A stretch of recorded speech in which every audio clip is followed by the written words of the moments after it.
স্থানীয় নির্বাচন আগে চায় ইসলামী আন্দোলন ও গণ অধিকার পরিষদ। প্রয়োজনীয় সংস্কার চাই, তবে নির্বাচনের বিকল্প শুধু নির্বাচন, বললেন মির্জা আব্বাস। ছাত্রদের সংঘর্ষ ঠেকাতে কঠোর বার্তা, টিসি আইনি ব্যবস্থার হুঁশিয়ারি। এবং দেশের সীমান্ত পুরো রক্ষিত আছে, বললেন স্বরাষ্ট্র উপদেষ্টা। শুনছিলেন সংবাদ শিরোনাম। পুরো খবর জানতে ভিডিওটি শেষ পর্যন্ত দেখুন। সর্বশেষ খবর পেতে চ্যানেলটি সাবস্ক্রাইব করুন। এবারে জানিয়ে দিব বিস্তারিত। স্থানীয় নির্বাচন আগে চায় ইসলামী আন্দোলন ও গণ অধিকার পরিষদ। জাতীয় সংসদ নির্বাচনের আগে স্থানীয় সরকার নির্বাচন চায় ইসলামী আন্দোলন বাংলাদেশ ও গণ অধিকার পরিষদ।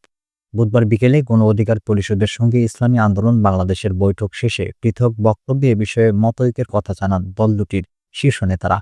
বৈঠক শেষে এক ব্রিফিংয়ে ইসলামী আন্দোলনের আমির মুফতি সৈয়দ মোহাম্মদ রেজাউল করিম বলেন, জাতীয় নির্বাচনের আগে স্থানীয় নির্বাচন এবং অন্তর্বর্তী সরকারের অধীনে প্রয়োজনীয় সংস্কার করে দ্রুত সময়ের মধ্যে জাতীয় নির্বাচন হওয়ার বিষয়ে গণ অধিকার পরিষদ তাদের সঙ্গে একমত হয়েছে।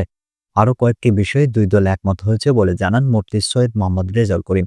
এসব বিষয়ের মধ্যে রয়েছে নারীর অধিকার বিষয়ক সংস্থার কমিশন, ইসলাম ধর্মবিরোধী প্রস্তাব বাতিল, গণহত্যা, খুনসহ টাকা পাচারকারীদের দ্রুত সময়ের মধ্যে বিচারের আওতায় নিয়ে আসা, ফ্যাসিবাদের পুনঃপ্রতিষ্ঠা ঠেকাতে আধিপত্য ও সাম্রাজ্যবাদ মুক্ত একটি ইসলামিক কল্যাণ রাষ্ট্র গঠন এবং সংখ্যানুপাতিক পদ্ধতিতে নির্বাচনের আয়োজন ইত্যাদি।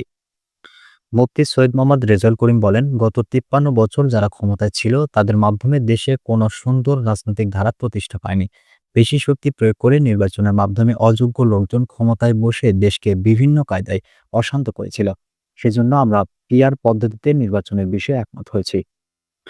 এ সময় গণ অধিকার পরিষদের সভাপতি নুরুল হক বলেন, কিছু মৌলিক সংস্কার না হলে দেশে আবার স্বৈরাচার, ফ্যাসিস্ট সৃষ্টিসহ নানা ধরনের সংকট তৈরি হবে।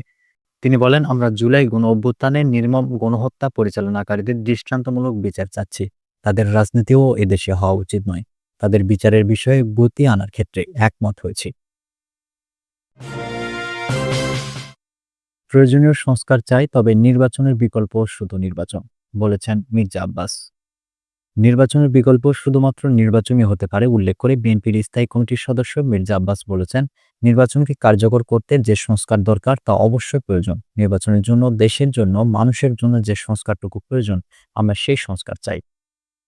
মির্জা আব্বাস বলেন, আমি কথা বললেই বলবে মির্জা আব্বাস সংস্কারের বিরুদ্ধে কথা বলে, সংস্কার চায় না। কিন্তু নির্বাচনের বিকল্প নির্বাচনই, তবে আমাদের দেশের ও জনগণের কল্যাণে যে সংস্কারের প্রয়োজন সেটা অবশ্যই চাই। প্রবাসী সোশ্যাল মিডিয়া অ্যাক্টিভিস্টদের উদ্দেশ্যে তিনি বলেন, আমি একবার বলেছিলাম, আপনারা যে সংস্কারের কথা বলছেন সব সংস্কার তো মানা যাবে না।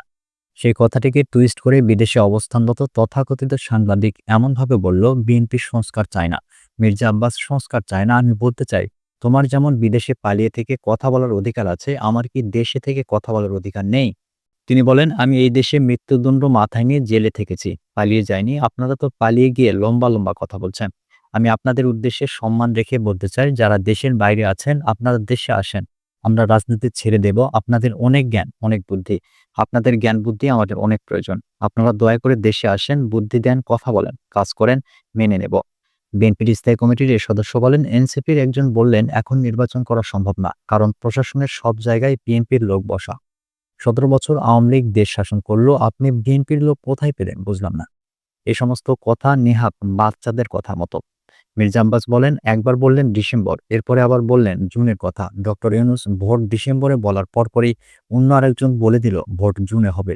পরে আপনি তাকে ইন্ট্রোডিউস করলেন।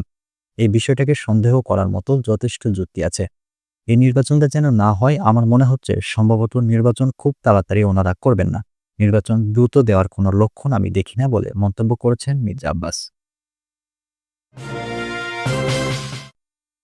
ছাত্রদের সংঘর্ষ ঠেকাতে কঠোর বার্তা, টিসি আইনি ব্যবস্থার হুঁশিয়ারি। Dhaka city college, Dhaka college ও আইডিয়াল কলেজের শিক্ষার্থীদের মধ্যে সংঘর্ষ ঠেকাতে কঠোর বার্তা দিয়েছে প্রশাসন।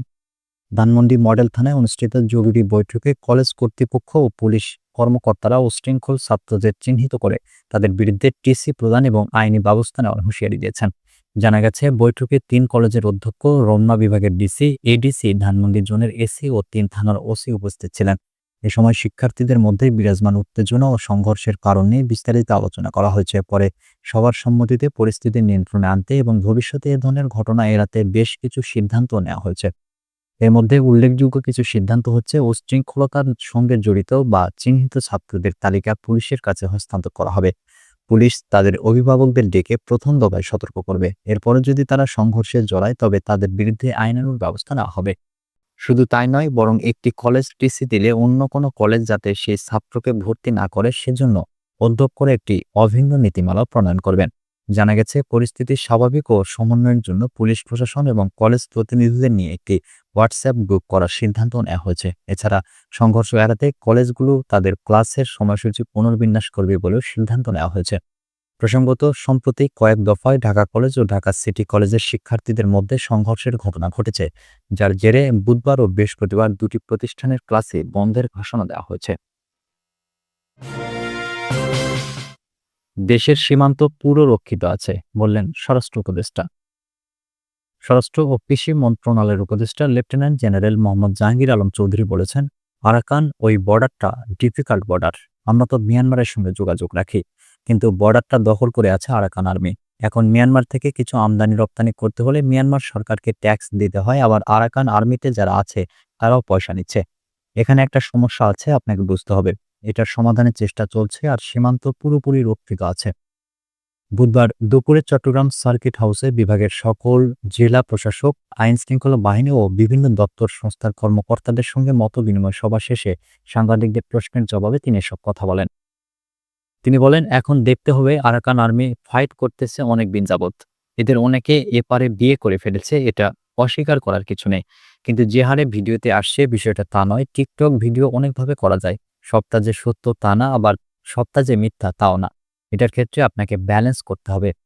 রাউজানে বেড়ে যাওয়া হত্যাকাণ্ড নিয়ে উপদেষ্টা বলেন, ফটিকছড়ি, রাউজান, পুটিয়া ও সাতকানিয়া এলাকা হলো পাহাড় ও সমতল সংমিশ্রণ।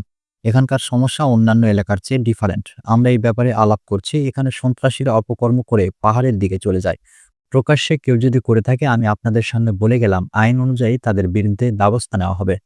যৌথ বাহিনীর অভিযান নিয়ে তিনি বলেন, যৌথ বাহিনীর অভিযান কোনো অবস্থায় কমেনি, বরং আপনাদের সাহায্য সহযোগিতার জন্য আইন শৃঙ্খলা পরিস্থিতি উন্নতি হয়েছে।